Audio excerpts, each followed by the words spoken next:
শনিবার ১০ September Khagrachhari cantonment public school ও college অডিটোরিয়ামে খাগড়াছড়ি ক্যান্টনমেন্ট পাবলিক স্কুল ও কলেজ এবং নতুন কুড়ি ক্যান্টনমেন্ট হাই স্কুলের কৃতি শিক্ষার্থীদের সংবর্ধনা ও সাংস্কৃতিক অনুষ্ঠানের আয়োজন করা হয়েছে। বিপ্লব তালুকদারের তথ্যচিত্রে বিস্তারিত।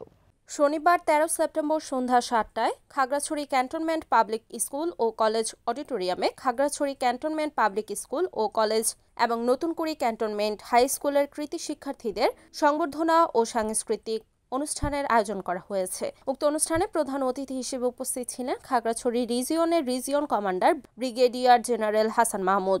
অনুষ্ঠানে কেসিপিএসসির অধ্যক্ষ লেফটেন্যান্ট কর্নেল কাজী মোহাম্মদ আতিকুল হক, নতুনকুড়ির প্রধান শিক্ষক রুজদিনা আখতার জাহান সহ অন্যান্যরা উপস্থিত ছিলেন। এতে এসএসসি ২৫ ক্যান্টনমেন্ট স্কুল থেকে মোট ৪১ জন ও নতুনকুড়ি ক্যান্টনমেন্ট হাই স্কুলের ১৫ জন শিক্ষার্থীদের হাতে সম্মাননা স্মারক তুলে দেওয়া হয়।